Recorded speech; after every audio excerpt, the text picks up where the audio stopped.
Hello and welcome to the Brooklyn Rail's 873rd New Social Environment. I'm Eleanor, a programs associate here at the Rail, and today I have the huge pleasure and privilege of being your MC for a conversation featuring Joanna Moorhead and Ann McCoy. We're also thrilled to welcome poet Amanda Deutch here to close today's program. Before we get started, the Brooklyn Rail acknowledges Black Lives Matter, and here in New York, we are on Lenape-Hoking, the unceded land and waters of the Wappinger, Canarsie, Munsee, and Lenni Lenape people of the Delaware Nation and Shinnecock Indian Nation. We recognize land acknowledgements are not a replacement for necessary decolonial work, but serve as a reminder of place, of the legacies of dispossession and enslavement that sustain and enrich the stolen land we are speaking from. And now to introduce today's guest and host. Joanna Moorhead is a British journalist and author whose critically acclaimed memoir, The Surreal Life of Leonora Carrington, chronicles her relationship with Carrington, her cousin. Moorhead writes for The Guardian, The Observer, The Times London, and many other publications. New York-based sculptor, painter, and art critic Ann McCoy is an editor-at-large for the Brooklyn Rail. She lectured at the Yale School of Drama for 10 years and taught in the art history department at Barnard College for 20 years. Ann's work is included in many collections, including that of the Metropolitan Museum of Art, and Ann has studied alchemy since the early 70s. We're so thrilled to have you both here in conversation on the NSE today. And with that, I will pass it over to you, Ann. Oh, well, this is a wonderful. I just finished reading the book on a PDF, but the book is coming out shortly in August, and I think in our chat we have a wonderful link to the book where people can order it, etc. But it's certainly a great read. It's an interesting because for New Yorkers, I just wanted to talk about Carrington a bit for New Yorkers. Many of you saw a pop-up exhibition that was done on Madison Avenue several years ago by the Wendy Norris Gallery, and also a wonderful book that came out with it called The Story of the Last Egg. And this is a wonderful document that can be ordered from the Wendy Norris Gallery. And also there was a big surrealism show at the Met last year before last. And then also many of you are familiar with Susan Aber's work, the Leonora Carrington Surrealism, Alchemy, and Art.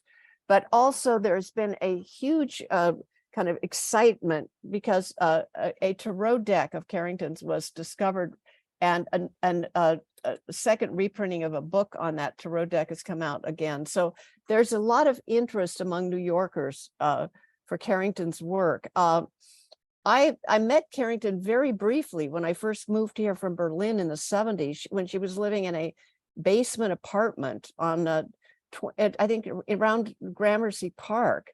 And I remember, meeting her very, very briefly. She was rather prickly. She was someone who did not suffer fools gladly. And I think I was in the category of a fool. So, but I had just had come from Berlin where I had met Hannah Hoke, who was living in a gardener's kind of sheds out and here Leonora was living in a basement apartment. And as a broke young artist, I thought, oh my God, this is so depressing. Even as old ladies, we're still going to be broke. So I found her very courageous. I mean, at that time, I remember when Susan Aberth first proposed her thesis on Carrington, that she had a hard time getting approval because they said, oh no, she's just an illustrator. And also, I think Carrington was eclipsed in New York for several reasons. One is the problem of thinking that she was, thinking of her as Max Ernst's girlfriend. This was the fate of many sort of beautiful young women who had artist boyfriends, or the Künstlerfrau thing, where she was sort of dismissed as Max Ernst's girlfriend.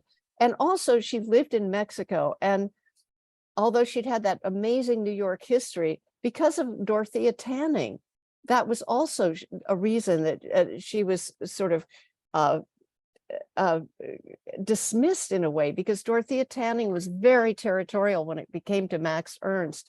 And I would become absolutely apoplectic if Carrington's name was mentioned in her presence.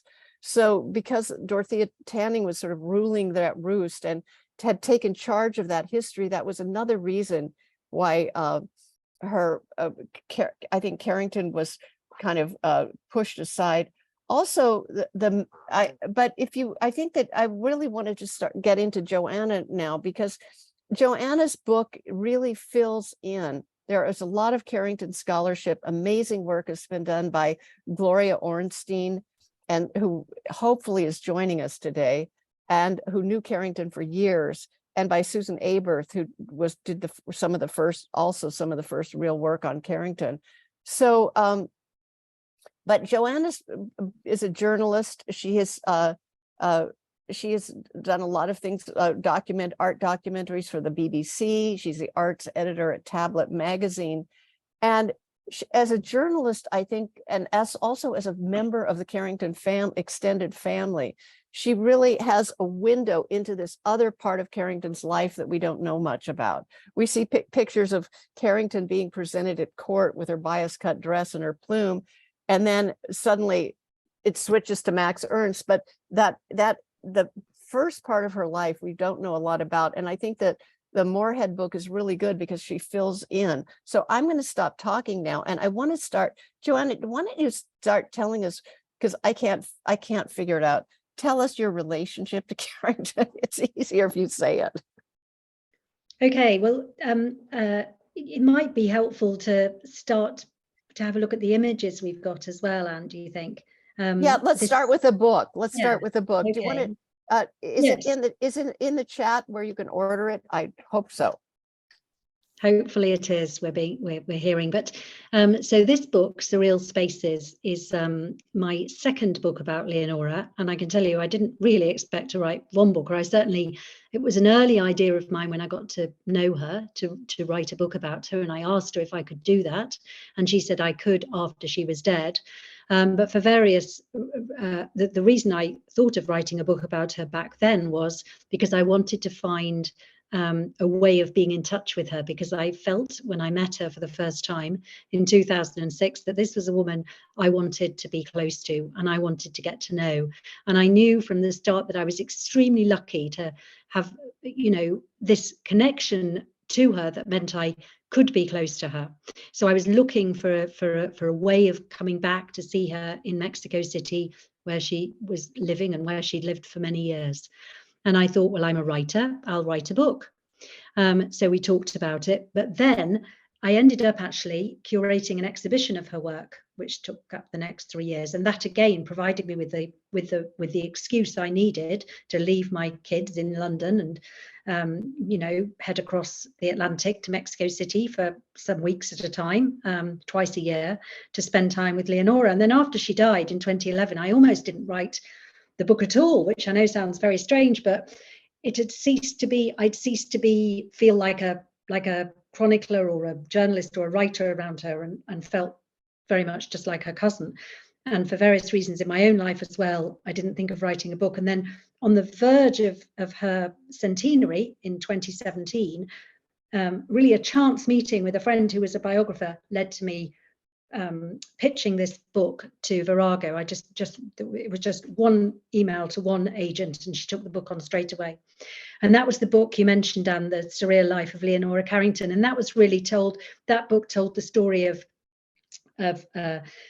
what I call, or what to me anyway, was the very fascinating part of her story. And that was why she had to leave our family, because that, after all, was something I'd been fascinated with since I was a little girl, and got to know of this woman in my family who had disappeared. And I knew there'd been this scandal. So that first book, The Surreal Life of Leonora Carrington, unpacks why she had to go. And that is about, the artist she was, and the lengths she had to go to be able to practice the art she felt she'd been put on this earth to do. And that involved, amongst many other things, leaving our family. It also involved leaving Britain, leaving Europe, leaving Max Ernst, leaving a whole host of other things, and landing up in Mexico City. So it was a big story, but I focused on the things that I found most interesting. And I also, in that first book, wrote this about my relationship with Leonora, and what I tried to convey a bit of what she meant to me, and and how I found her in her latter years, which is when I knew her. She was in her 80s and 90s. So that's the book I wrote in 2017. The new book, which is a more art historical type book for has a lot more images in. And I really wrote this because I had material that I thought, what's going to happen to it? My daughters are just going to not know what to do with this stuff, if I die or whatever, without doing something with it. So I thought I'll bring it together and put it together in a book. And it focuses on the places and spaces in Leonora's life and how they played out in her writing and her visual art. And they were prompted, this book, was prompted by the fact that Leonora's house in Mexico City became a museum, or was being turned into a museum through those lockdown years. And I was involved in that. So I thought that was a good reason to write a book about her home and that space in her life. And then it expanded to take in a lot of the spaces and places in her life. So that's just by way of explanation about why there's a book at all and why there are two books. Could you say a little bit? Could you say a little bit? Leonora Carrington had an Irish mother, and that was the Moorhead side of the family, and a sort of an English industrialist father who had become quite wealthy, and so there's this I think this is an interesting picture because they're not part of the aristocracy. They're Catholic, which is also in England, the Catholics in England that's another whole situation. They're a bit outsiders in a bit because they were a persecuted minority. So they're a little bit outside of sort of the Church of England Protestant class. And also it was a kind of the parents obviously wanting to have her presented at court with her plumed dress and everything, and having her come out as a debutante, certainly had aspirations for her becoming, just another sort of society beauty who married well. And I think that it's interesting to see this picture of the family. Talk about your relationship with the family and your father and et cetera, and that side a bit. You're absolutely right that Leonora was not from an aristocratic family, and I think that was one of the things that I first noticed. When I got to know her and then read stuff about her that was mostly by art historians, she was often said to have come from an aristocratic family, and that was one of the reasons I wanted to share her story. To give this, put that right, I guess, because the Carringtons were not an aristocratic family. Harold Carrington, Leonora's father, was a very wealthy textile magnate, but his father was a self-made millionaire. So they didn't come from aristocracy. And her mother, who was my great aunt Maury, was a doctor's daughter from Ireland who had somehow managed to meet and fall in love with the man who was apparently the wealthiest man in Lancashire. And so she moved across the Irish Sea and married him, and they set up home they had a number of rather grand houses, one of which is the house we see in this picture. It's called Hazelwood Hall. This is their second home, not the Gothic creepy one. That's right. The Gothic creepy one is Crookie Hall. There was actually a house before that as well called Westwood, I think it was called, house, which is where Leonora was born. But they left Westwood when she was about 3 and they moved to Crookie. And Crookie has a really important role in her developing sort of visual imagination, and is the cue for, is played out. Memories of Crookie are played out in many of her canvases many years later, and that's one of the things that I explore in this new book about places and spaces. But this house, Hazelwood, the family moved there when Leonora was probably about 10. It's a much friendlier kind of house. It's Victorian, it faces the sea, it's kind of ivory painted, a very friendly house, really. And this picture shows Leonora there. You can see her on the left of the photograph with her characteristic dark curly hair, which was, is always associated with her in a lot of the images, including her own self-portrait. And next to her in the striped blazer is Leonora's brother, who I knew as Uncle Gerard, because he and my dad ran a business together. So he was I knew him well as a child, and I knew Auntie Maury well, who was Leonora's mother. And then the man on the right of the picture is the family nanny, Mary Kavanagh, who has a very important place in Leonora's story, because a lot of her inspiration came from Irish folk tales and the stories of Central Ireland, Westmeath, and the Irish, as I say, folklore. And Maury was from Westmeath, and Mary Kavanagh, who she brought across as the nanny for her children, was also from the same area. So Leonora, although she grew up in Lancashire, she grew up in this culture, this, there was she grew up knowing a lot about her Irish heritage, because there was the nanny as well as her mother. There's a lot.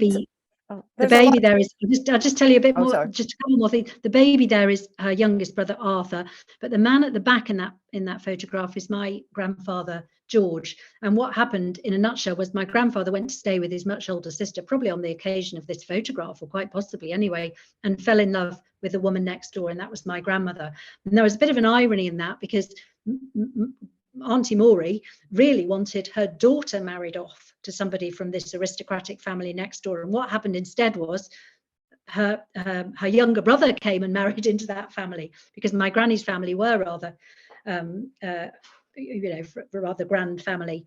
But Leonora was going to buck that trend. She certainly wasn't interested in marrying any of them. But when I got to know her many years later, I did discover that most of the people she'd known in England were either relatives we shared or relatives of mine, because my grandmother, who lived in the big house down the road, and her sisters were a bit older than Leonora, but they were all friends. And then, of course, my grandmother became her aunt, because she married that man there, my grandfather. It's interesting that this whole Irish history, because I know a lot of English writers, talk about sort of the Celtic imagination, whether it's Conan Doyle, a Scotsman, or Irish writers talk about the tremendous imaginative quality of the Celtic imagination. And I think that Carrington really had a great deal of that through kind of her own genetics, but also with this wonderful nanny. So I think of Carrington in terms of a sort of childhood imagination is very much rooted in kind of the summers in Ireland, and also this kind of both families. She kind of she's sort of, I think she's from the get-go, she lives in a sort of an imaginative realm all her own. And I think that's, she's so amazing that way. It's interesting. One of the things that's been very interesting for me is that, Leonora obviously is labeled as a surrealist. And known as a surrealist, but from where I sit in my, she's not that different from most of the other members of my family, who were, her siblings and other members of her family. And of course, they're not called surrealists. So obviously there's something in a person's background and psyche and genetic makeup and influences. And I can tell you for sure that on Leonora's mother's side, which is obviously the family we share, the Moorheads, we are a family of storytellers. I'm a storyteller in my work, and there's a very, very strong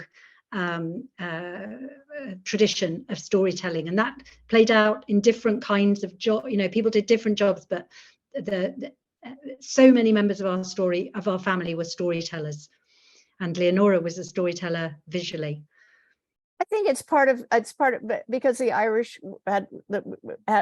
still had the oral tradition. Rather, it never died.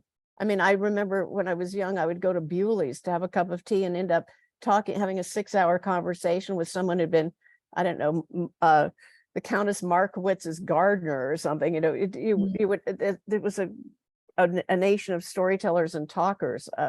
That's so true, so true. And also, and this is another thing that comes up when Leonora later moves to Mexico. In Ireland and in Mexico, I think that there's a very thin veil between the reality we have in front of us here and now and the magical other reality.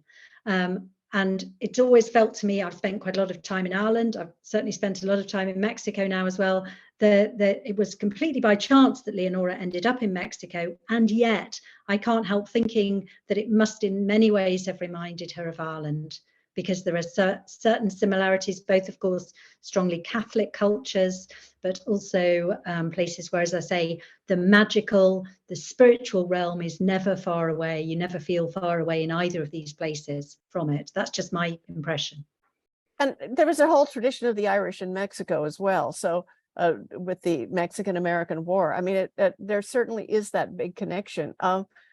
It's funny, in your book you mentioned that amazingly funny sequence where Andre Breton comes to Mexico, and it's all kind of it's a big mess, and he finally there's a scene where is he in a cafe or something, and someone pulls out a gun and shoots someone in front of him, and he says, "I think that Mexico is the most surreal place I've ever been." It's a very funny sequence. That's right. Well, he actually, the reason he's in that bar is he's arrived in Mexico and there's no one to meet him. So he gets off the ship and they've forgotten that they've even invited him. So he has to make his own way to Mexico City, across Mexico, and he doesn't know what to do when he gets there, because he doesn't know who's invited him to the where they are. And I don't know where he left his wife somewhere, I think, went into this bar. He's wondering what to do, and a fellow comes in and shoots somebody in the bar.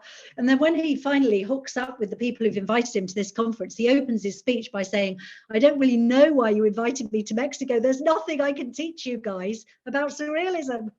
You've got it all already." I think that both of these countries both have kind of deep mythological underpinnings too. I mean, you feel that the unconscious is really a very accessible realm. Absolutely, especially and death, of course. Death is another thing that's very, there's a different place for death in both these cultures, which is quite different from the English. And I don't know enough about the American, but possibly I think it's different. That Mexico and Ireland have a different approach to death from either England or America. I think definitely with the Day of the Dead. I mean, I grew up in Colorado and New Mexico, and they would have meals in the cemeteries, and there was certainly a different relationship to death. And in our family, we still had wakes. So I attended wakes as a child, and so and also I think the Irish are not as afraid of death as most people. I mean, for most Irish people, we think of it as an improvement. That it's with this life is such a mess that it's going to be great. I mean, my brother is always saying how much he's looking forward to it. So I don't know, maybe this is just too Irish depressive talking, but I think there is a more of an acceptance with things like Samhain, this idea of the veil between the living and the dead being a rather thin thing. In Samhain on Halloween, the souls of the departed hang around for a year before they begin their journey to the underworld. And the same thing happens in Mexican culture with the meals in the graves and this whole culture where you have this feeling that the dead are very much around you, are very much part at the table. I mean, God, in the old Irish households, they used to have something called a wake table, where they would put the coffin in the middle of the table and everybody would eat around the coffin. So, I mean, for people in other cultures, this probably sounds pretty barbaric, but I think that Carrington was probably really at home with this. And she certainly, in the latter part of her life, especially, her work is very concerned with death. I'm going to let you talk because I'm moving to your next slides here. Tell us about her departure and a bit. We'll fill in before we get to Max. Sorry. Okay, yeah. We'll maybe move on to the next picture, because that sort of tells the next bit of the story. So as you rightly say, Anne, Leonora's mother, Maury, was quite sort of upwardly mobile. And although this family had masses of money, they didn't have the kind of aristocratic background that I think Maury rather yearned for. So the decision was taken that Leonora would be presented. Leonora, who in those days, by the way, was called Prim, which is how she was always and continues to be to this day known in our family. So Prim would be presented at court. She'd come out as a debutante, and hopefully she'd meet some suitable, by which read aristocratic Catholic young man, and go off and become the chatelaine of some nice big house somewhere in England. However, that's not what happened, and what did happen is what you see in this photograph, because in 1937, in a very early June of that year, Leonora went to a dinner party. Now, she'd come out as a debutante the previous year, and there had been no marriage proposal. She was not, as she told me, in getting involved in what she saw as a cattle market. I was going to say she's tried it as a cattle auction, which I thought was hilarious. Yeah, exactly. So she wasn't getting involved in any of that. She didn't get any proposals. She didn't meet any suitable, inverted commas, boyfriends. She persuaded her parents to let her stay in London and enroll at a very small art school run by Amédée Ozenfant, the French cubist.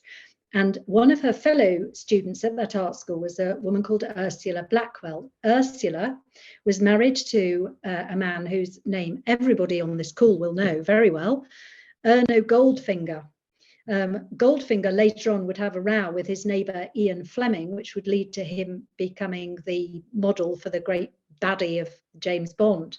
But that was in the future.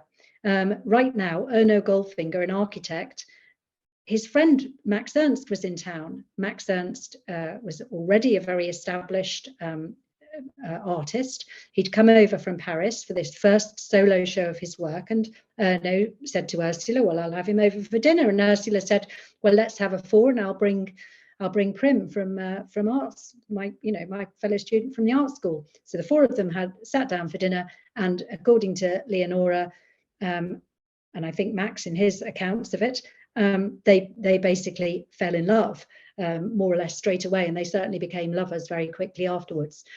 All of which was fine, except of course that the Carringtons back in Lancashire were absolutely appalled when they heard what had happened, because Max Ernst could hardly have been further from the idea of the ideal husband that they had for their only daughter, which is another big part of the story. Leonora was their only daughter. Everything was riding, or so much was riding on the match she would make. So when they hear that she's now basically shacked up with Leonora, by the way, is 20 years old at this point. Max Ernst is 46. He's married. He's divorced from a previous wife. He's the father of a teenage son. He's an artist. He's German. I mean, just none of these things tick any of the boxes. He's 46 years old. He's old enough pretty much to be her father. Could I just interject one quick thing out of your book, because I feel like we've missed an important little hunk here that I just want to say in a few sentences. And that is, in your book, you describe Leonora was sort of a disaster. She was supposed to be convent educated, and she was a disaster. She was the sort of person who was always being thrown out of schools.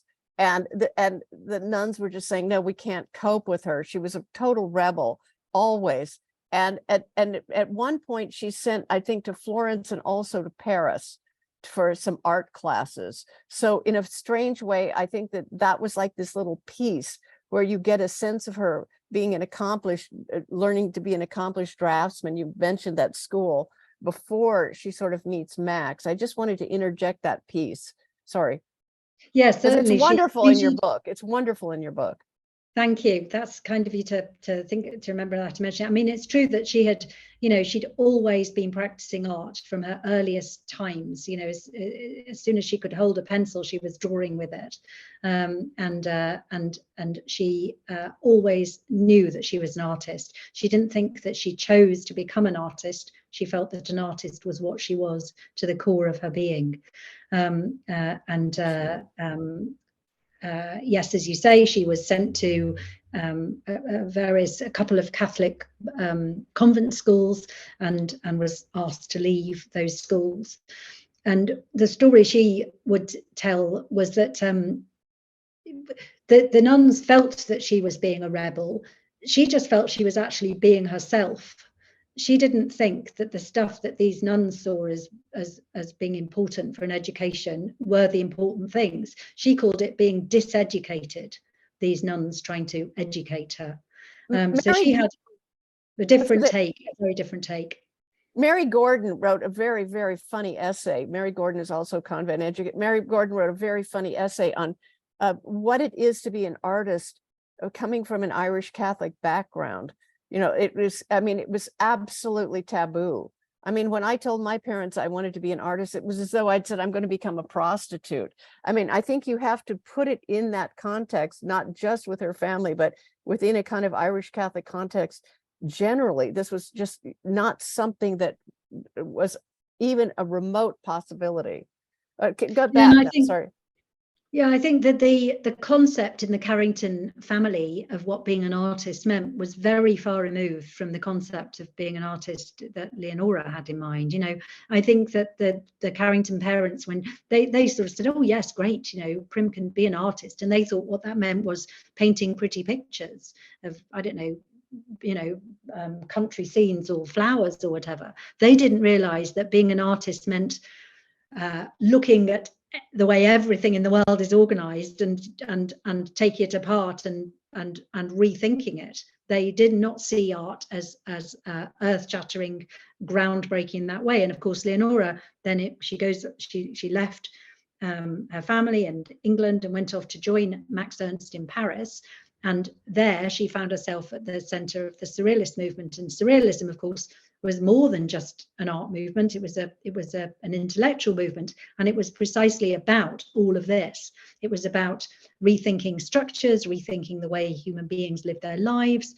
As you know, it had grown really from the disasters of the First World War, and now a Second World War was brewing. So it just the relationship with Max took Leonora into this milieu that was, I think, the place she understood as what art was about. And I mean, didn't he also have her learn French properly, and et cetera, et cetera? He was also kind of mentor on many levels. Yeah. Yes. And they stayed in Paris through that first winter of 1937 into 1938. And then they left Paris. And the reason they left Paris, there were two main reasons. One was that Max Ernst, as I mentioned, he had a wife, and that wife lived in Paris, Marie Berth, so she wasn't very happy that her husband had turned up with a new girlfriend. But also Max Ernst fell out with André Breton. And so these two things led them to decide to leave Paris, and they went to the south of France, and they bought, or rather Leonora bought, a farmhouse using money that Maury, her mother, secreted to her because her father had cut her off. He told her if she left England and she left the family, that was it as far as he was concerned. She wasn't part of the family anymore, and she'd be getting nothing. And she never did see her father again. She left in 1937. He died in the late 50s. My dad was with him when he died, and he certainly had never seen Prim again. So that was a sad bit, I suppose, of the family history. And I think it was a shock to Leonora, actually. And she writes to Edward James, her friend, after hearing of her father's death, that she was shocked by how it made her feel. But that was in the future. Right now, they left in 1938. They left Paris. They went to the south of France. If we move on to the next slide, I think that. Oh, sorry, I've actually got these out of order. Okay, let's go on to the next one. And so this is the Ardèche River in the south of France, and this is the place to Leonora and Max headed to in 1938. They were just on the run, basically, from everything that was going wrong for them in Paris. They got to this beautiful spot, and they camped. They camped by the river.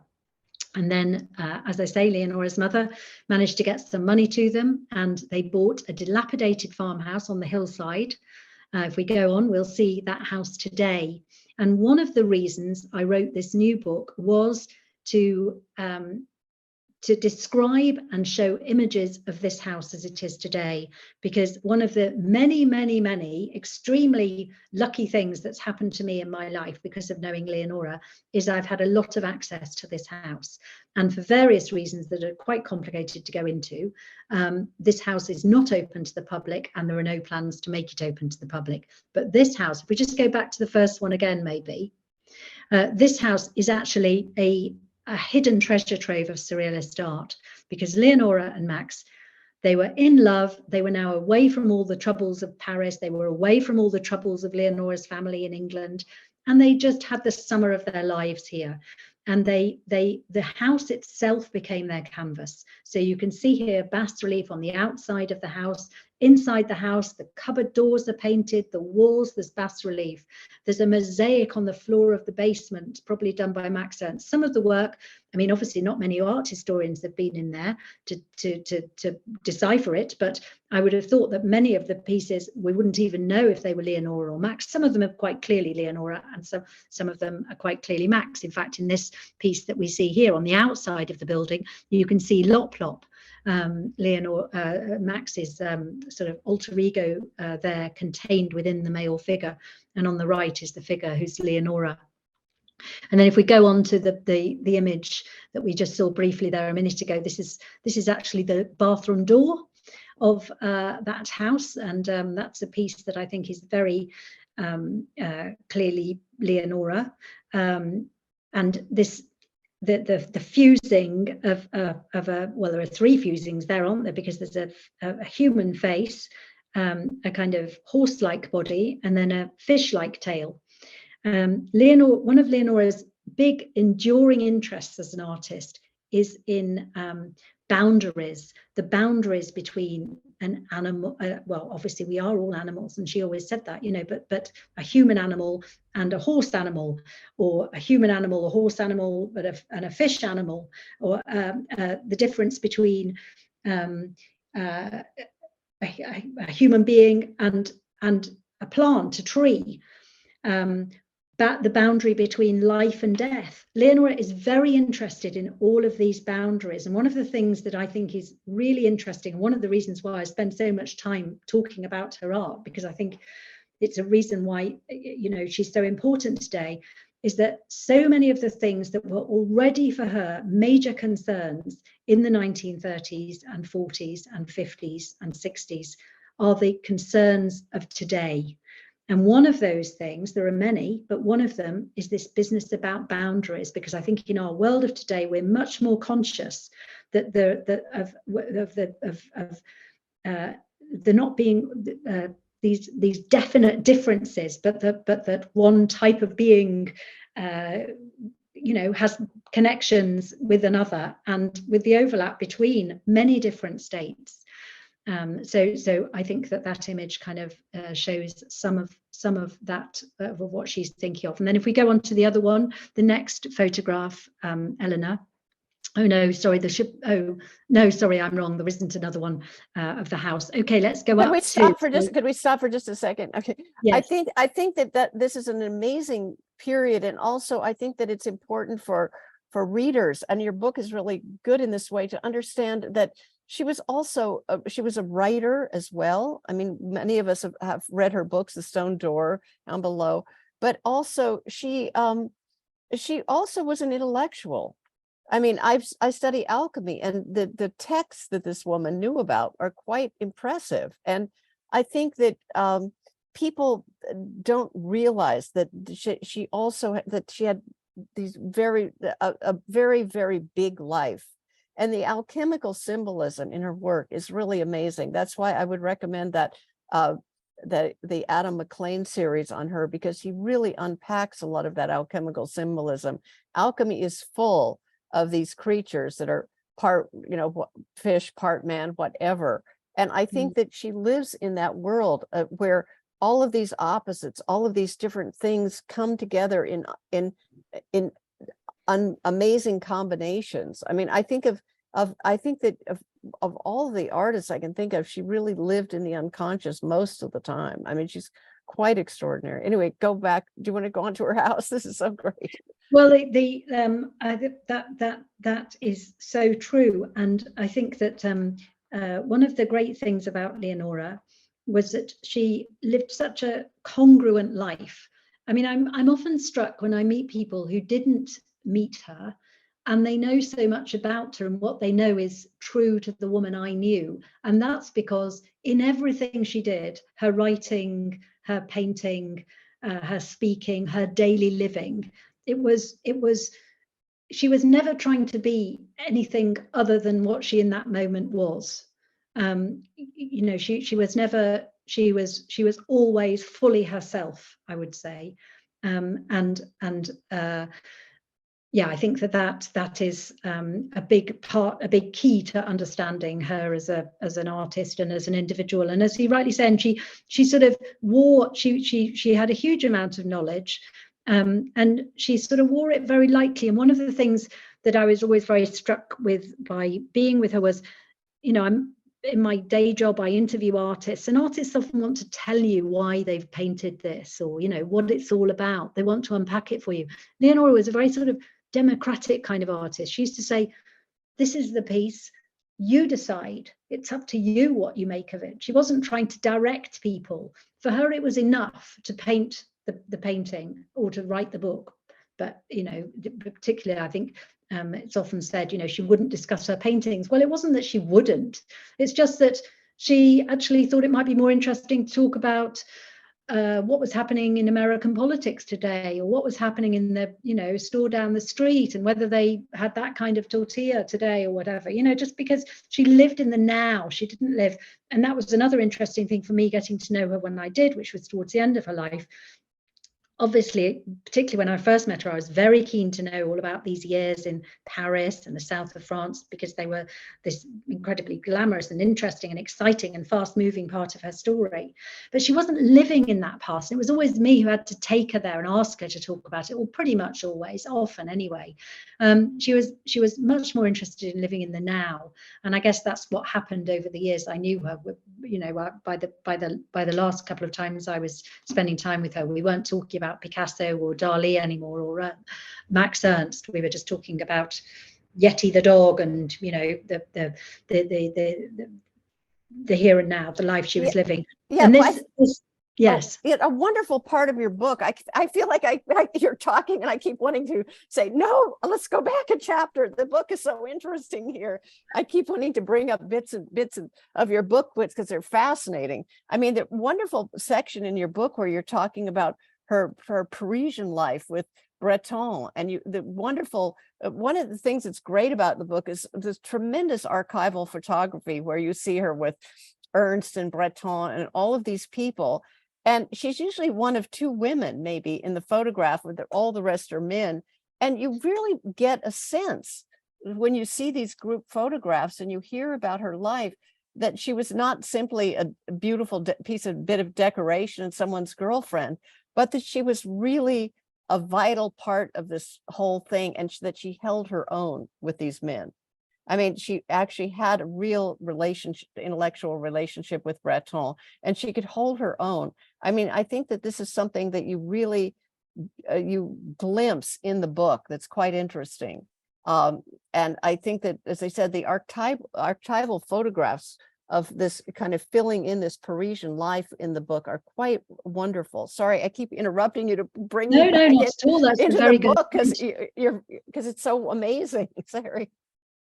No, well, that's you're absolutely right. I mean, I think that obviously before the very important work done by Whitney Chadwick in the 1980s, kind of rescued, if you like, the women of surrealism from being thought of as muses. That's what they had been thought of. But even Leonora didn't wait for Whitney Chadwick to, redefine what she was. She was already saying in Paris in 1937, she was already telling those men around the table that she wasn't their muse, and she wasn't their muse. But, she always said, credit where it's due, she learned a lot of what was to fuel her life as an artist from Max Ernst. As you say, as an intellect, well, you mentioned Breton, but also with Ernst, she was an intellectual friend. And another thing that I became conscious of when I started reading the art history stuff about her was, there was a kind of sense that Ernst had moved on at the end of the relationship. But if you look at Ernst's paintings after Leonora left him, which she did in 1942, permanently, they would never see one another again. You see in Max's paintings, often there's a woman who's clearly Leonora, with Leonora's hair, leaving the frame.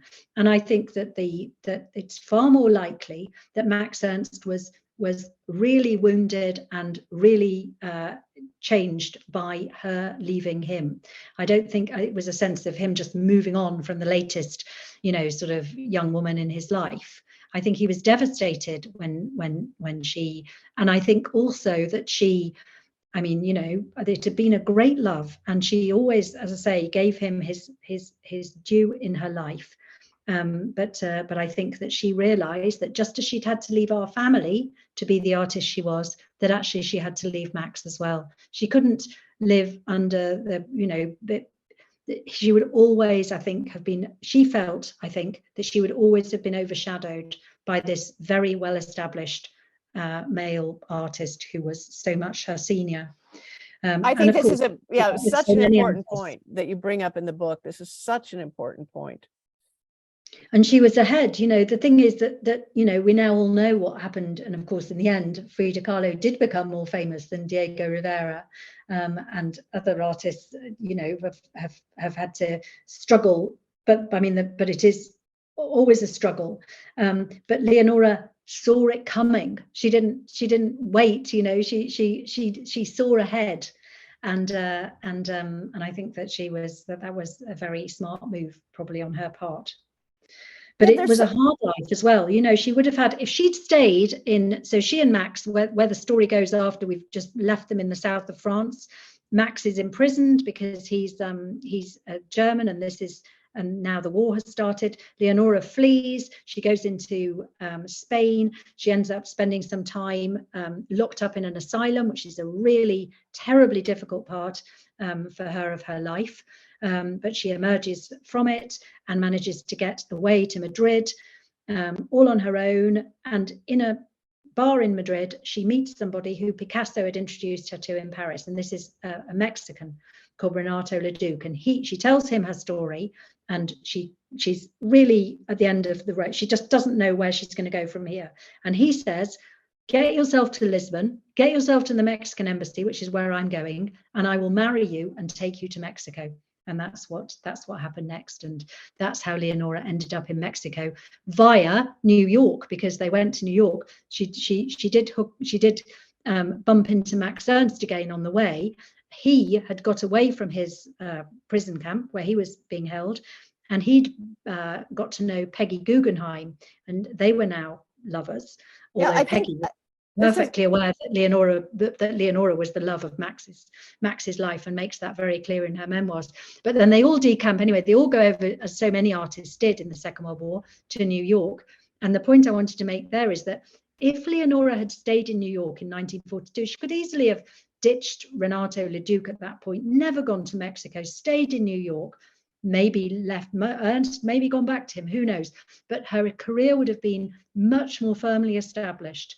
And she would probably have been now a much better known artist. But no, the thing about Leonora is she does what feels right to her. She's not doing things because it's the sensible thing to do. If you want to establish yourself as an artist in 1942, is to stay in New York. She's not interested in that. What she's interested in doing is carrying this adventure on to the end of the road. And so that's what she does. I think there's a kind of magical synchronicity about her life. I mean, the fact that she meets him in that someone she's met with Picasso, that she meets Renato, and also that she's a risk taker in a strange way. She's not careerist in the way that artists are careerists in a really boring way now. I mean, she certainly knew everybody. She certainly networked, but she also is this amazing risk taker where she just goes to Mexico, or she gets out of the asylum and, gets the paperwork to flee to Spain. I mean, she takes these amazing risks in her life, and the risks come out from some sort of intuitive realm. And I think that is so interesting about her. And they often, it's not sort of a career trajectory the way we see people following it now. It's much more interesting. I thought that was one of the high points of your book, is how you really describe that phenomena. It's really one of the extraordinary things about your book. Thank you for saying that. No, I think that her story is, everything that happened to Leonora was very organic. I don't think she would have identified herself as a risk taker. I would say she's more an adventurer, because she she often was very frightened by things going on. So she was always very honest about that, as she was honest about everything. But of course, being what you might call brave, or going on, carrying on, being adventurous, taking risks, as you say it, is not always about not having fear, is it? It's about overriding the fear from somewhere. And I think she overrode the fear by really delving into herself. Like, for example, in the writing she does about leaving Spain, well, heading from France, you know, this is very sort of perilous journey, really, that takes her from the south of France without Ernst, with a friend, across into Spain. And she writes at one point how she knows she's going to survive. She just has this instinct that she's not going to die. And actually, I think she had that instinct in the asylum as well. And actually, the photograph we're looking at now, just to explain to people, is Leonora on the right in the place she always called the asylum. I have to say, when I got there and discovered it, it wasn't exactly an asylum as many people would think of it, because that's actually a rather nice parkland just outside Santander, or pretty close to the centre of Santander. And it was a sanatorium. It was run by this guy in the middle's father. So I think this is a young Dr. Morales.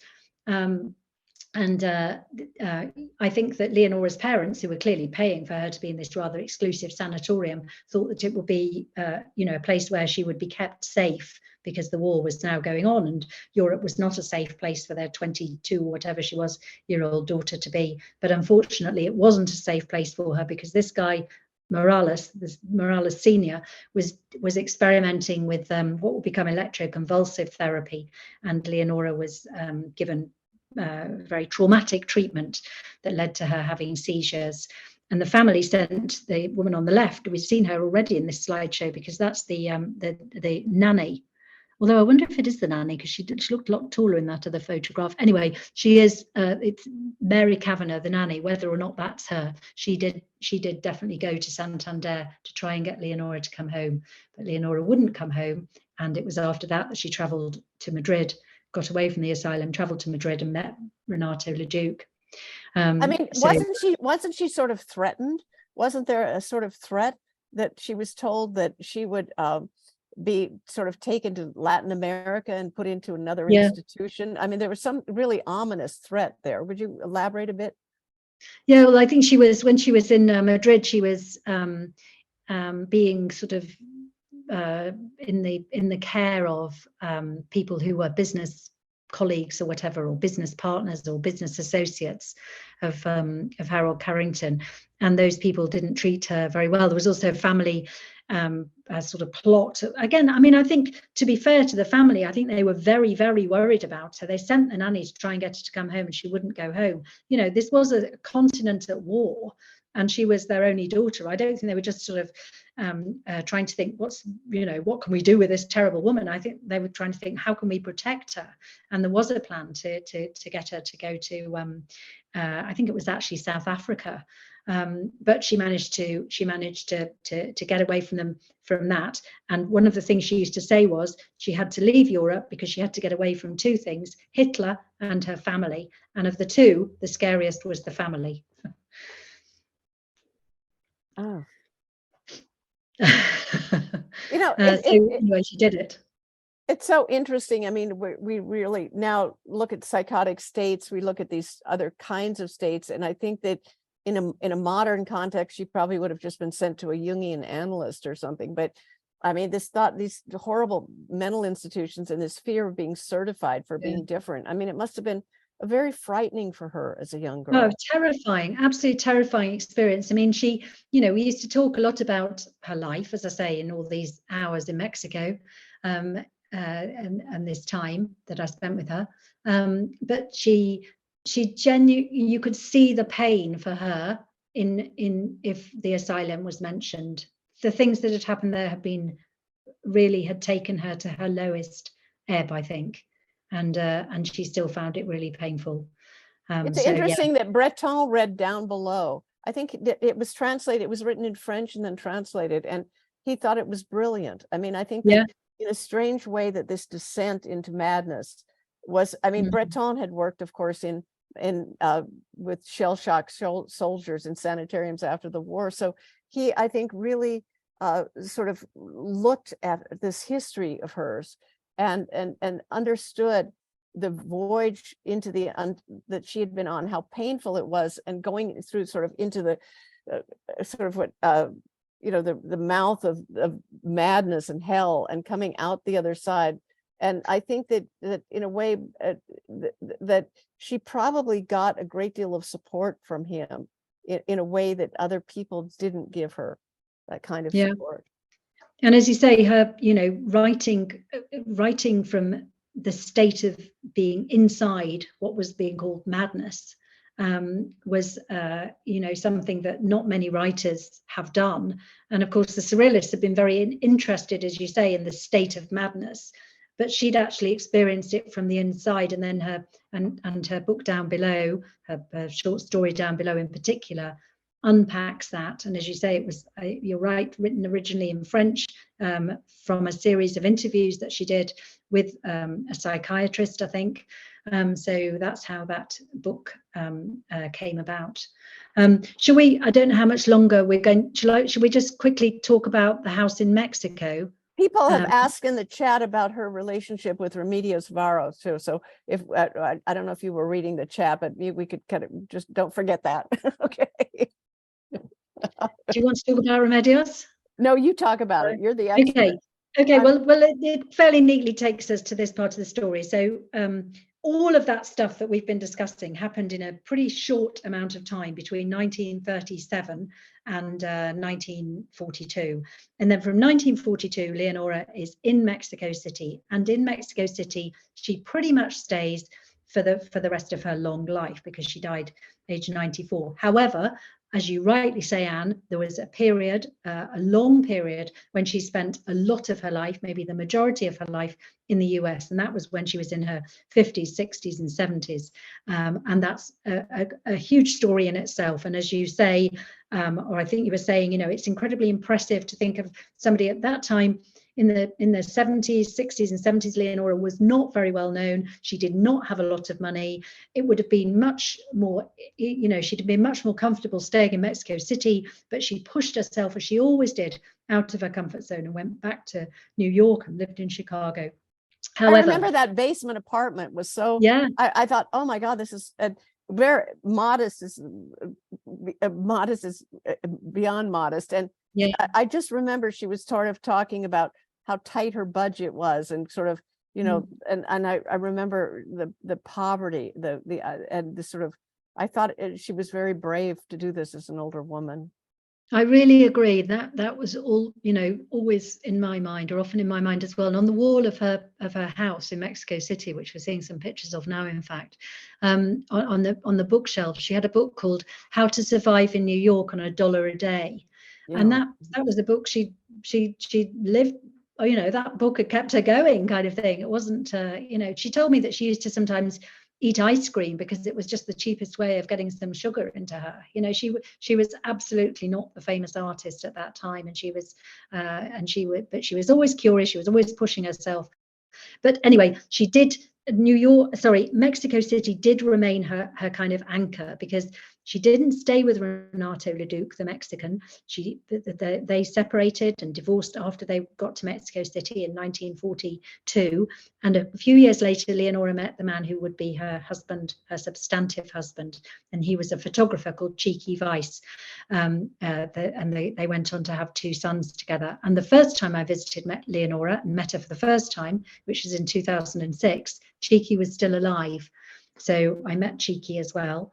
And he died, it must have been the end of 2006. So then when I went back in 2007, she was a widow and on her own there, living in this house with a housekeeper, Yolanda.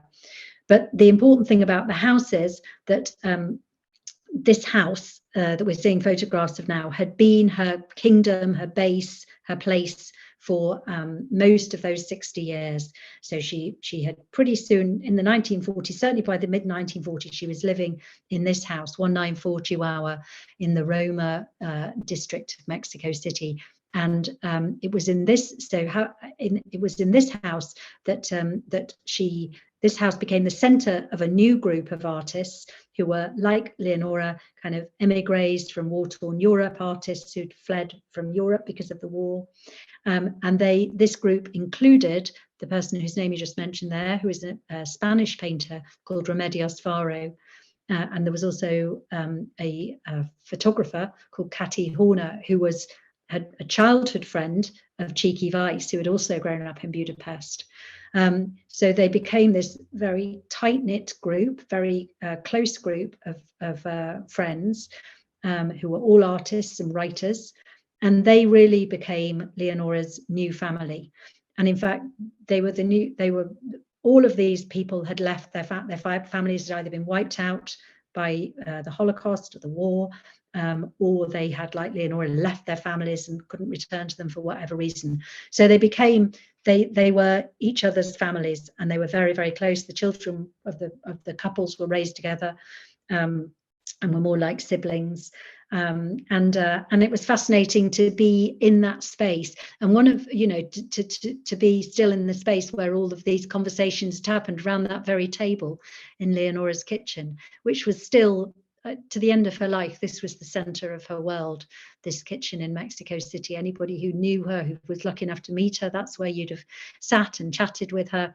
And this house today is a museum, and it's being curated so that it's as the house was towards the end of Leonora's life, or at the end of her life. So it's very similar to the Blue House, the Frida Kahlo house, also in Mexico City. The whole house has been purchased by one of the universities in Mexico City, with all of Leonora's stuff in it, her clothes, her makeup, her you can see the postcards that she blue tacked onto the cupboard doors, the cooking implements, her spices, and so on. And there's also, if we have a look at one of the other photographs, Eleanor, there, that's Leonora's bedroom. Very poignant, I think, to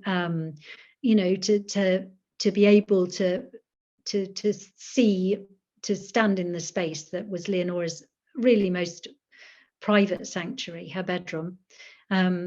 And there's also, is there another photograph? There's also the photograph of the studio. This is Leonora's studio. Now, Leonora was not an artist who confined her work by any means to the studio. She would work wherever in the house or outside of the house. She was, so for example, she painted a big mural called The Magical World of the Mayans, and she did that in the house. It was in the rest of the house, it was too big to happen in this room. But certainly this room was an important place for her, and a place where she did a lot of her work, and it still looked like this in the time I knew her, though she wasn't painting in the very final years of her life. She was doing some sculpture, but that happened in another part of the house, in the garage, and of course she had assistants to do that. So this house, and the fact that it's now become a museum, was another reason for me deciding to do this new book, because there were photographs to share of the house as it was and now as it is. Could you talk a little bit about her relationship with Remedios Varo and the Mexican experience, in terms of that's such a wonderful relationship that these two women really had, that really fostered their art, and it's so well presented in your book. Well, the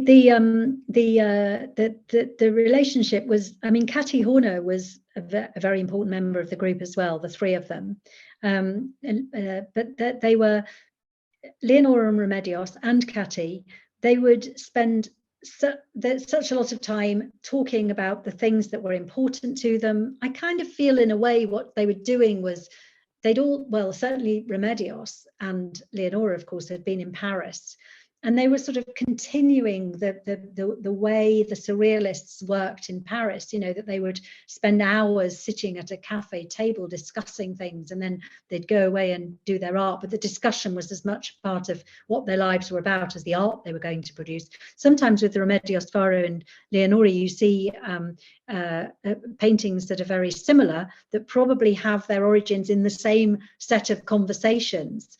And conversations with Leonora would often go on. A conversation wouldn't necessarily be over in one evening. You would return to the theme. She very much operated like that. So I can imagine that Remedios and Leonora would have, they would return to themes maybe over several days or weeks, and then what they took from those conversations would be the inspiration for a painting over on this side by Remedios and over here by Leonora. They didn't collaborate, and Leonora was very clear about that. She didn't collaborate with Remedios on work. The only person she did collaborate with was Cathy Horner's husband, Jose Horner. He was a crafts person, and they created, for example, a wonderful work, a crib for Cathy and Jose's daughter Nora, and this crib has a wonderful Leonora paintings around the side of it. It's a sort of, it's a boat to take the child off to their dream world. It's a beautiful piece of work. I think with our time, I think that this has been so wonderful. I mean, I felt like it should have been a 5-part series, because I kept interrupting because there were huge hunks of the book that I wanted you to do a whole other thing on. I mean, for anybody reading the book, it has amazing chapters, and this should have been about a 5-part series so we could really get into it. It's rather truncated this way, but I think we have to go to the Q&A. Is that right, Eleanor and Chloe? Yeah. So let's open it up and ask. Yes, go ahead. Yeah, absolutely. Thank you so much, Joanna, for these amazing insights, and thank you, Anne, for the questions. It's been such a fabulous conversation, and we got a bunch of really great questions from the audience. So the first question is from Teresa Singer, and I will ask on Teresa's behalf. Teresa is wondering, how might Ms. Carrington's political affiliations have driven her towards Mexico?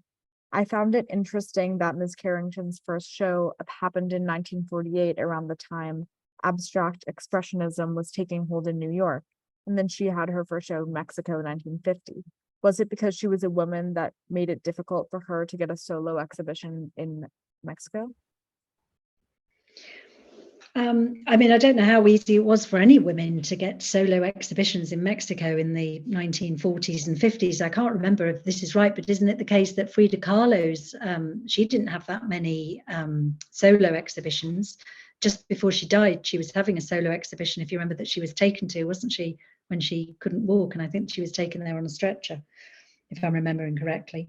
So I certainly don't think that Leonora was, I mean, I think that the story for Leonora in Mexico was that, and I think Frida knew this, that Leonora had a lot more freedom than Frida had. And I've always been very interested in the differences and comparisons between these two women, these two artists.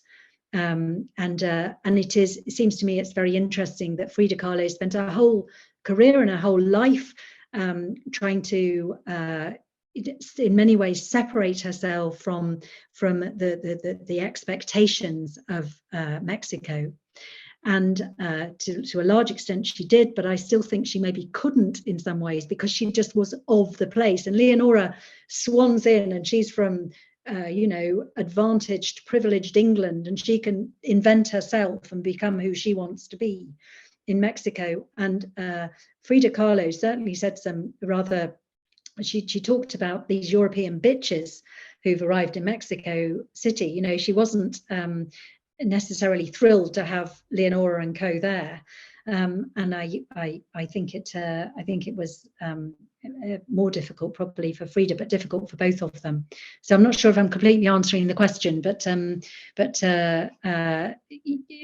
as I say, if Leonora had stayed in New York in 1942, where all those surrealists were gathered from, as many as them as could leave Europe, and indeed, abstract expressionism was about to become the big new movement there. Leonora could have been part of all of that if she'd stayed. So she wasn't looking for the easy ride. She wasn't looking for the place where it would be easy. Otherwise, I think she would definitely have stayed there. Can I just say, we have in the chat here, we have, in the Zoom, we have one of the great definitive Leonora Carrington, not only scholars, but dear friend of Leonora Carrington, who did a lot of the original work. Could we just give a shout out and hit the Zoom box for Gloria Ornstein? Because I mean, it's such a privilege to have her here. And it's like, I don't know. Gloria, can you come on for a minute? Because it's just a pity not to have you say something. I have to unmute. Can you hear me now? Yes, yes, Okay. dear Gloria, we love you. Yeah, well, I met Leonora. For those who know the story, it's so magical. You know, it's like I was graduating with my doctorate and I didn't know how to put this woman artist that I had come across. How could I put her in my dissertation? Because everything was male oriented and people told me, you know, like too many men here, you need more men here, but it had nothing to do with women. And I decided she had to go in. So I sat there at my table in the kitchen. I had my arms uplifted to the sky. I never did that before, but she was obviously working on me from afar. And I said that, you know, I really ask that something on Leonora Carrington be sent to me so I can include her in my dissertation. At which point I was going out with a friend and the phone rang. And I answered the phone and this deep voice said, "This is Leonora Carrington. I've just arrived and I would like to meet you. I don't want to leave here before I meet you. Can I meet you?" So we made a dinner date that night and she just poured out to me and to this friend that I was with, Joanna Potlitzer, who was working with us at the same time. She poured out so many things. And then on the way home, I was alone with her. And she said to me, "I wasn't going to leave here unless I met you. And now I'm so glad I met you because we can become great friends." She was so open. It was like unbelievable. Over the years of the correspondence that I have with her that I want to place in a really, you know, respectful place. And it hasn't been sold yet, but it's sitting here. You know, well, in her letters and everything, she was asking me to join her family, to move down to Mexico and live with her and her family. It was like, oh my God, I can't believe such things are happening. And then she sent for me to go down there and I read, you know, some of her work before it was published. And she asked me, did I feel that it was good enough to be published? I said, yeah, of course. And I'm not the one who should make this judgment, but definitely. And you know, so we have some of her work coming out from that. But when I was in Mexico one summer, I think I'd like to give people here who don't know this, because I have a lot of things that I've written that haven't gone into any official depiction of what her life was like because we had our own relationship there. And anyway, when I was there, she arranged for me to see everything in Mexico. Like I should come, not read anything, throw out all my books and just come with an open mind. And, you know, I was too young and innocent to know what it all meant. But anyway, I came and she took me everywhere. And so we started with the pyramids. And then on the way back home, the most important thing we did was go to the set of pyramids where they have people on the back of these pyramids that look like astronauts. And she asked me to walk over to the pyramid and then come back to this pyramid and say the magical, incredible thing that I was missing all the time. So I did it many times. I was exhausted and I had no idea what she was talking about. And I said, "I see everything you've told me." She said, "Well, you've missed out the most important thing, because I think this is a memorial to these people of the past who have passed away for different reasons and gone to the underworld. And I think this is a celebration and you know, an uncovering of this." And it was so exciting. It was like, who would have thought of that? And so, you know, she was always figuring out little games to play with me that we could have fun with, and that she could teach me her underlying, you know, most important vision of what the many functional sides of reality were to her. And that one was definitely that women should absolutely, you know, do what's done in her wonderful poster that we brought 100 copies of to New York too early. So people looked at it and said, "What is this craziness?" But it was about the evolution of the new Eve. So I'm saying it for people who have that poster and don't know what it was about, but it was giving the apple back to the old Eve. The new Eve was returning the apple to the old Eve, and she was reclaiming her own space going up the chakras of her body, up to the illumination of the third eye. It was so beautiful, and it was so ahead of its time. And there's so many stories I could tell that, fill in more. And I have them here printed out. Well, not printed out, but on my computer. And maybe I'll get them together and just, figure that they would go in a sort of piece of time in which current researchers didn't know her. And I knew her and her sons and her husband, and it was just different. It was extraordinary. I had 2 children and a husband, and I think I would have even liked to go and live with her family. It sounded so exciting, but I couldn't do it. So she came to me, and then we went to France together. And then there's this little film that was made about my relationship with her and other surrealists. Maybe we could post that in the chat too. We need to have a whole session just on Gloria and Leonora. This is so wonderful. I know Joanna thank you. Thank you so much. Thank you so much, Gloria. It was so amazing. This was just to hear incredible, from you. Gloria. Thank you so much. We just worship you. Yeah, we do have a couple more questions, and we got so many good ones. So apologies if we're not going to be able to get to you today. But the next question is going to be from John. So John, you should be able to unmute now to ask. Okay, yeah. Thank you for this great discussion. I'm looking forward to reading the book. I'll read my chat question. The finding of a calculated or intellectualized regression has always been a trenchant criticism of surrealism as a period stylization. Could Carrington's work be justifiably framed at times through this finding? There's infantilization in the imagery. How would you respond or talk about this? Say that. Sorry, can you just clarify a little bit what you're asking? That Leonora's work was say this bit again, was inspired by. You just have to unmute, John. Sorry. At times, the criticism that's very trenchant about surrealism as a stylization is that it resorts to a calculated or intellectualized regression, using imagery of infantilization, of Freudian kind of imagos. So I was wondering how, you would respond to those kinds of criticisms of Carrington's work, and knowing that it extends over a long period of time. But I wonder if at times there was a calculation in her style. A calculation, a sort of that she was sort of determining to return to her childhood, as opposed to that was just naturally where she was being taken. Is that what you mean? Yeah. I mean, as I said when I was talking earlier, the truth is for me that Leonora was never being anything other than what she was, and I think that her childhood was there was so much to unpack from her childhood that she just spent the rest of her life naturally returning there and doing that. And one of the things that I say in this book at the very beginning, I think, is, Crookie Hall, which many people who know a lot about Leonora's work will know about Crookie Hall, this Gothic mansion where they lived when she was a child. In some ways, her story is of somebody who had to escape from that world.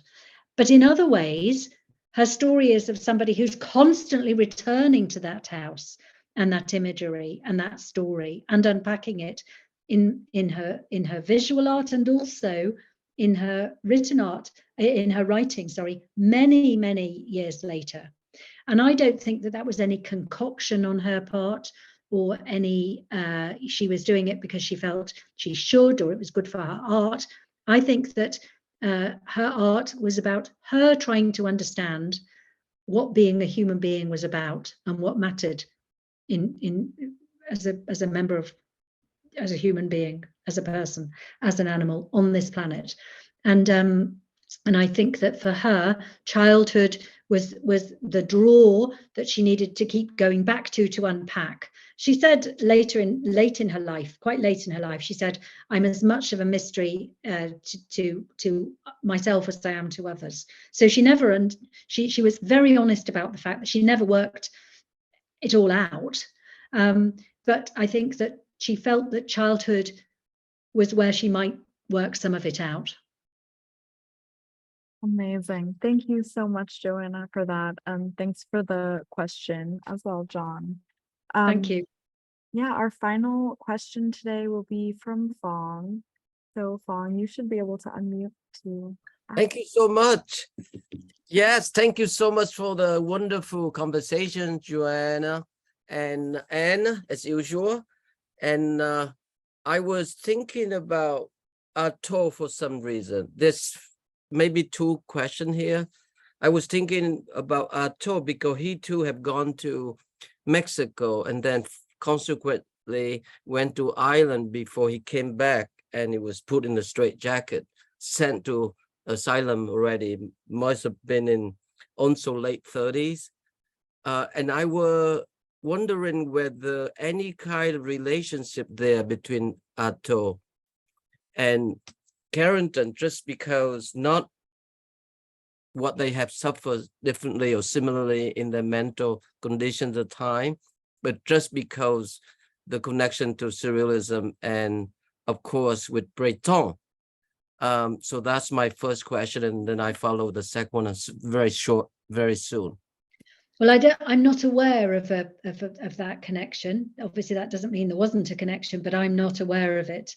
And I am quite often asked about connections with figures from around the same period, and all I can say is if I know there was a connection, and I don't know of a connection there, I'm afraid.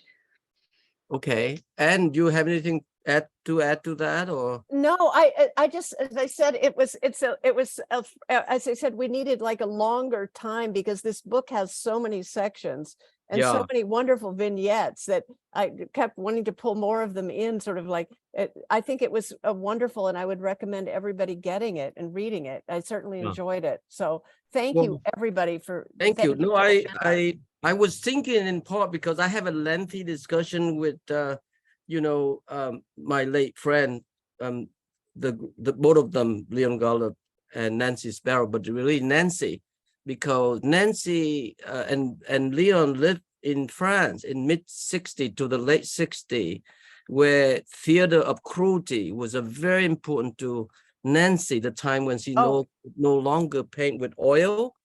So the dismemberment of the body that can be fragmentized in kind of pictorial space is very similar to Artaud's idea of theater of cruelty, the kind of disruption of the relationship between audience performer.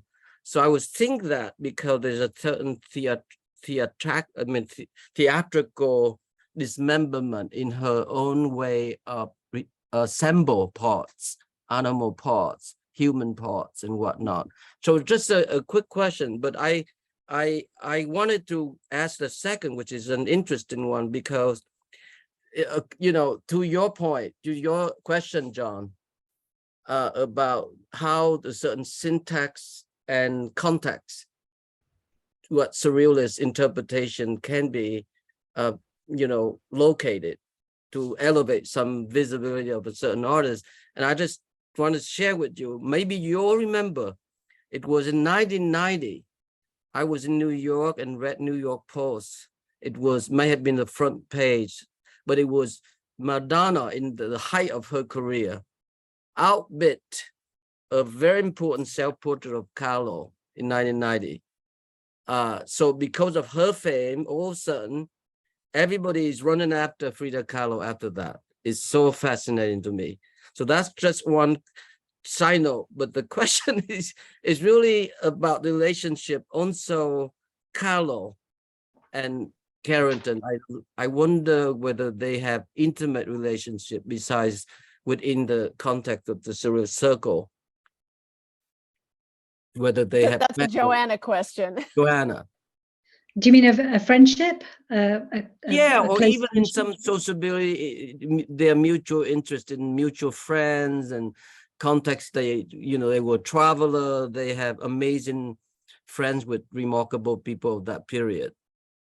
Yeah, I think, I mean, by the time Leonora arrived in Mexico, it was 1942, and Frida was already not, I mean, she was never in great shape, was she, but health-wise, but she certainly wasn't by that stage. So Leonora remembered visiting her in the Blue House when she was already bedridden. So she didn't know her earlier on. She probably, from what she told me, bumped into Diego Rivera more often than Frida at gatherings. But she wasn't so keen on Diego Rivera. Leonora wasn't. She had a lot of respect for Frida Kahlo and her work. As I say, there was some there were some points of conflict, if you like, between Frida and the European artists, which were, of course, partly to do with what Mexican art was about, which was freeing itself from European art. That was what it was all about, the work of the muralists and so on. So of course they didn't want these Europeans to turn up like they owned the joint, because there were many layers to that relationship. But Leonora arrived late in Carlo's life, really. She wasn't around for that for many of, Leonora was going to be in Mexico for 60 and 70 years. Frida would only be alive for another 10 years or so after Leonora arrived. But that's very interesting what you say about Madonna. Madonna also appears to be a fan of Leonora's work, and I think possibly a collector, quite probably a collector of her work. And why an artist becomes well known is itself a very, very, very interesting story, isn't it? And why Frida became such a huge name. I mean, nobody in the 1930s in Mexico would have for a moment believed that Frida Kahlo would become the famous one of that pair. It would be unthinkable. So art history, or art, not art history, but the generation, something turned that round in a very spectacular way. And actually what turned it round is very interesting, I think, for anybody who's interested in the art, and certainly I am, in art by women, and why it hasn't come to light and why it hasn't been better known. So that's all very interesting territory that you're taking us on there, I think. Well, partly because I remember reading my mentor recommendation letter, Guggenheim recommendation letter, because I was working on his correspondences, Meier Shapiro recommendation letter, Guggenheim to Frida Kahlo. Meier was known to have supported a lot of women artists and scholars throughout his life. And so it must have been in 1940. I don't know if she got it or not, but it was when Frida Kahlo and Diego Rivera came to New York, must have been in 1933 or so, to negotiate with the Rockefeller mural. They stay with the Shapiro. In fact, if you go to MoMA today, the famous Fu Lan Chan and I, her pet monkey, the self-portrait pet monkey, that was given to Meier Living Shapiro as a gift. It's very fascinating history. But anyway, thank you so much, Joanna. Thank you. Very nice to talk to you. Yeah, can't wait to read the book. Let's order it. Great. That's brilliant. Thank you. Thanks so much. Congratulations. Thank you.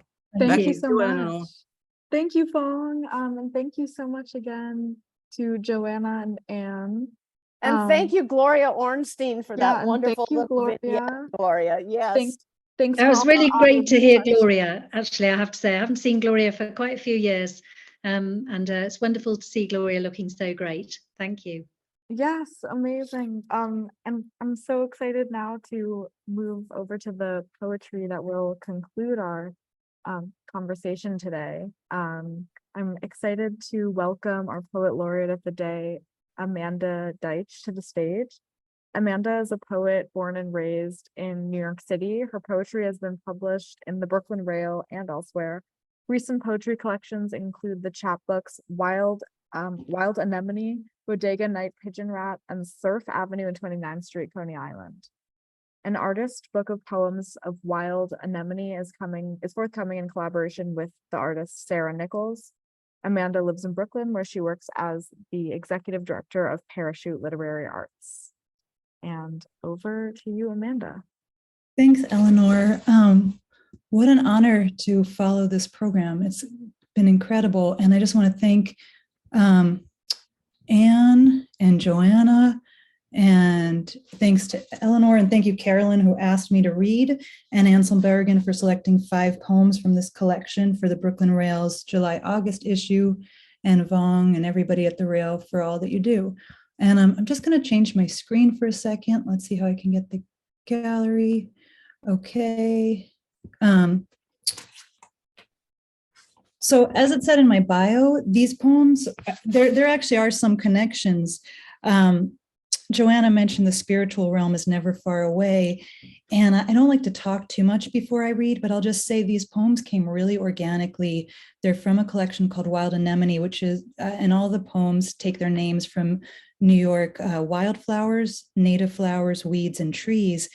And some of they began during a new moon, which is not normally something a poet is ever supposed to say, but they began during the new moon. And then I found myself closing my eyes and typing at the end. So there's a lot of sound play in them. And after I finished the collection, I realized that one way to look at that is the same way that flowers and plants decompose, the language decomposes at the end.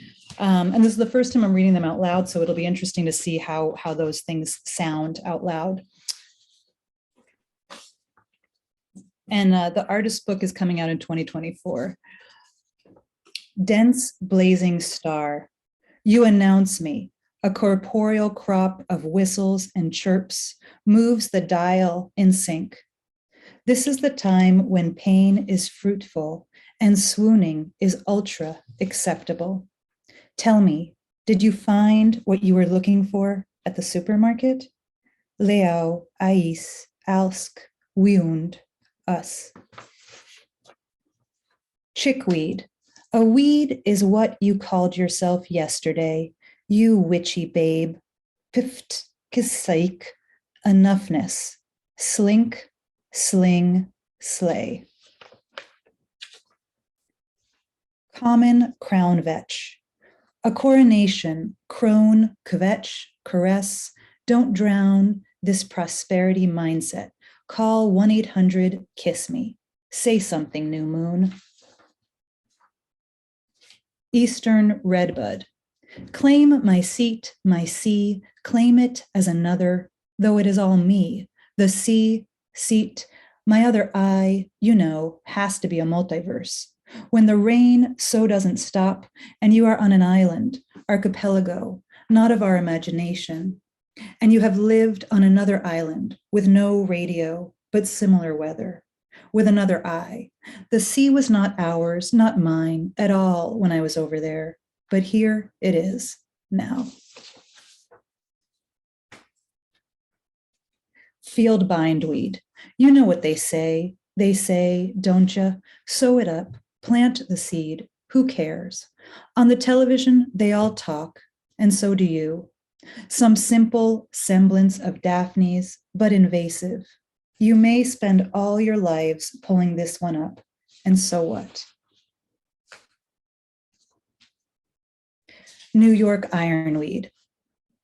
Starfruit, center point. These jeans never fit me. Coconut milk, ginger, sea salt. Same, same. You gave me the wrong size jeans.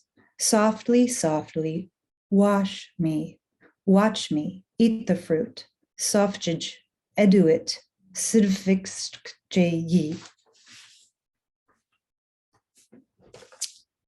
Field horsetail. Don't tell me to be someone's mother or someone's wife. I scrub my own pots since the dinosaurs. I eat what I want, and look, see, can you? This is more than enough. I say that without edges, with softness and surrender, sunning my face. Common mugwort. Nocturnal, yellow-crowned night heron. Zip up the sky. Mingle and mumbo with ribbed mussels and fiddler crabs. I'll mingle with your mumbo. Bee balm. You got that invisible inner swagger. I want what you have. Henbit.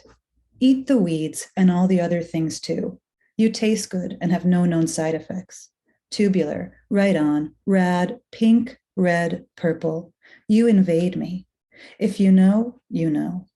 That said, let's sasou, sisdisei, stribbage.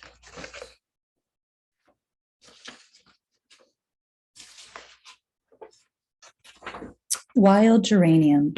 That Donna Summer wiggle, that like that, Come to me, come to me, come to me. Slip and slither, silk and sequins, for no one else but yourself.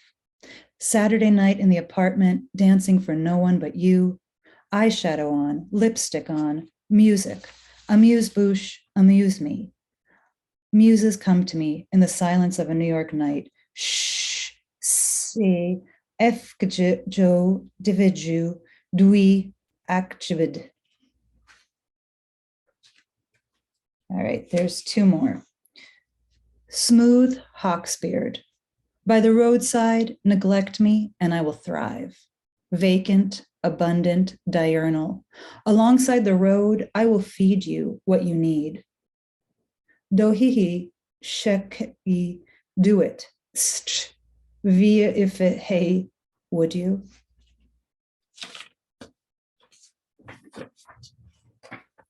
This is the last one.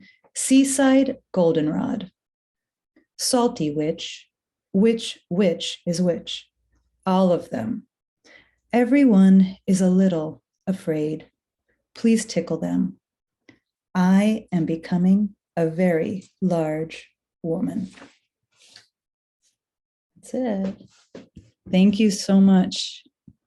Thank you so much, Amanda. That was an amazing reading. Felt really fitting to conclude this wonderful dialogue. And thank you again so much to Joanna and Anne. Thank you, Jody from Princeton University Press as well for supporting this event and helping us to prepare. We would also like to thank the Terra Foundation for American Art for sponsoring our NSE program and making these daily conversations possible, and for their support of our growing archive, which you can check out on the YouTube channel. For the past 22 years, the Rail has provided a platform for arts, culture, and politics in our monthly publication and our public events like our daily NSE. So please check the chat for a link to donate to support our work. And please join us tomorrow at 1 p.m. for a conversation with Renee Cox and Eleanor Hartney on the event of Renee Cox, A Proof of Being, which is up now at Guildhall. We will conclude with a reading by Dior J. Stevens. Thanks to you all for tuning in today and for your great questions. You can now turn on your microphones and say hello and goodbye as you leave. Thank you so much, everyone. Thanks, everyone. Thank you, Joanna. Thank you, Joanna. Anne. Wonderful. Thank you, Anne. Congratulations, Joanna. Thank you. Amazing book. Congratulations. Thank you on so the book. much. It And thank was you, good to be Amanda. back in New York. Thank you, I missed you Joanna. guys. Thank you, Take Gloria, care. for your Great to see you. Great to be Thank there. you. Great to Afternoon. be there. Yes, thank Thank you, you, Gloria. Joanna. Thank you, Joanna. Thank Bye, you. Joanna. everyone. Thank you, Thank you, Amanda. Anne. Rest of your Thank you, day. Elena.